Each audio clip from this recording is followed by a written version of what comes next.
Assalamualaikum warahmatullahi wabarakatuh. Perkenalkan nama saya Lukman Maulana, NPM 211000049, kelas B. Izinkan saya mempresentasikan materi tentang logika dan penalaran hukum praktis. Logika dan penalaran hukum praktis dapat dikatakan bahwa penalaran hukum adalah bagian atau salah satu jenis dari logika.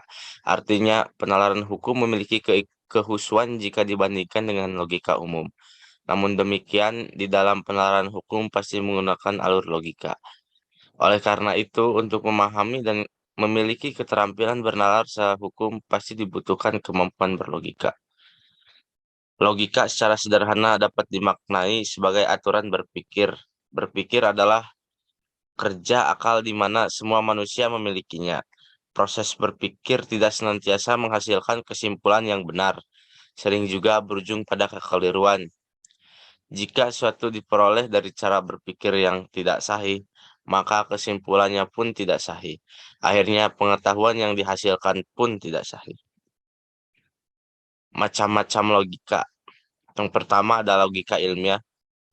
Maksud dari logika alamiah adalah proses kerja akal budi manusia yang berpikir secara tepat dan lurus sebelum dipengaruhi oleh keinginan-keinginan dan berbagai kecenderungan yang subjektif.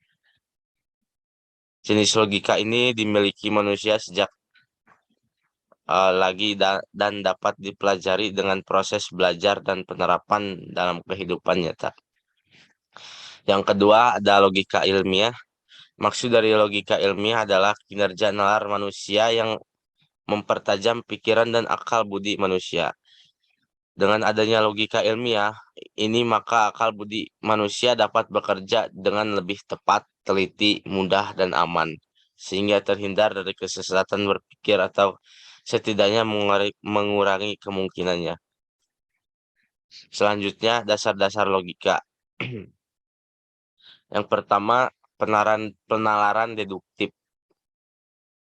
Penalaran deduktif adalah penalaran yang menggunakan informasi, premis, atau peraturan umum yang berlaku untuk mencapai suatu kesimpulan yang telah dibuktikan.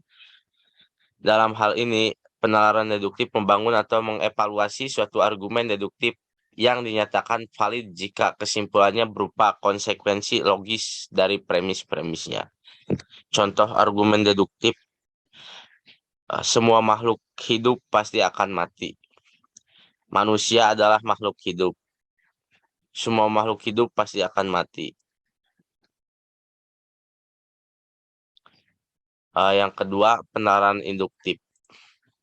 Penalaran induktif adalah suatu penalaran yang berawal dari fakta-fakta khusus untuk menghasilkan suatu kesimpulan umum. Contoh argumen deduktif, kucing Anggora memiliki jantung. Kucing Persia memiliki sebuah jantung. Kucing Bengal juga memiliki sebuah jantung. Semua jenis kucing pasti punya jantung. Selanjutnya, manfaat logika. Yang pertama, melatih manusia agar dapat berpikir secara kritis, rasional, lurus, tertib, metodis, dan koheren. Yang kedua, melatih kemampuan manusia untuk berpikir secara cermat, abstrak, dan objektif. Yang ketiga, meningkatkan kecerdasan dan kemampuan manusia dalam berpikir secara mandiri dan tajam. 4. Mendorong manusia untuk berpikir secara sistematis. 5. Meningkatkan kemampuan manusia untuk melakukan analisis terhadap suatu permasalahan. 6. Meningkatkan kesadaran manusia akan pentingnya kebenaran sehingga menghindari kesalahan dan kesesatan dalam berpikir. 7. Membantu meningkatkan citra diri seseorang ketika dapat berpikir secara rasional, kritis, lurus, tertib, metodis, dan koheren. Pentingnya logika dan penalaran hukum.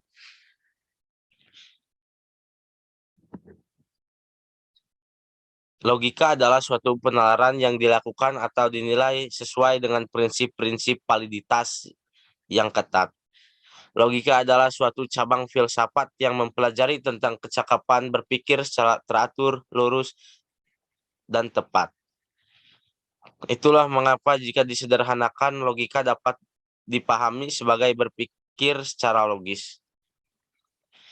Secara etimologis, istilah logika berasal dari bahasa Yunani yaitu logos yang kemudian membentuk kata logikos, di mana artinya adalah suatu pertimbangan akal yang diungkapkan dengan kata-kata atau bahasa. Menurut Aristoteles, logika adalah ajaran tentang berpikir yang secara ilmiah membicarakan bentuk pikiran itu sendiri dan hukum-hukum yang menguasai pikiran. Dalam banyak hal, kita sering mengalami berbagai kejadian yang kita pikir tidak logis. Misalkan ada yang jelas-jelas melakukan korupsi dengan uang miliaran, tapi di mata hukum kok sama dengan seorang pencuri seekor ayam. Ada juga yang terbukti bersalah, tapi tidak bisa disentuh oleh hukum. Ada juga di dunia pendidikan sudah sekolah ke jenjang perguruan tinggi, tetapi tidak ada institusi atau dinas pemerintah atau swasta yang dapat menerima dirinya untuk bekerja sehingga harus puas di terminal pengangguran. Menurut fenomena di atas, bisa disimpulkan bahwa pengertian logis adalah suatu yang bisa diterima oleh akal yang sesuai dengan logika atau benar menurut penalaran. Dengan kata lain, fenomena tersebut tentu tidak logis. Dengan demikian, atas dasar realitas itulah diperlukan suatu logika dalam kehidupan manusia. Agar kita memahami kapan saatnya berpikir logis, kapan saatnya kita berpikir tidak logis, setiap tempat dan waktu ada logikanya. Setiap logika ada waktu dan tempatnya. Jika kita memahami hakikat dua konsep ini dengan baik, maka kita dapat menempatkan diri dalam segala keadaan secara proporsional di tengah manusia yang bervariasi tingkat logika dan pemikirannya. Kesimpulan, berdasarkan pembahasan di atas, beberapa kesimpulan dapat ditarik sebagai benang merah. Kesimpulan tersebut antara lain: pertama, pemahaman terhadap logika dan penalaran hukum. Kedua, penalaran hukum adalah penerapan prinsip-prinsip berpikir lurus dalam memahami prinsip, aturan, data, fakta, dan proposisi hukum. Tidak ada penalaran hukum tanpa logika. Tidak ada penalaran hukum di luar logika. Penalaran hukum dengan demikian harus dipahami dengan pengertian penalaran logika dalam hukum.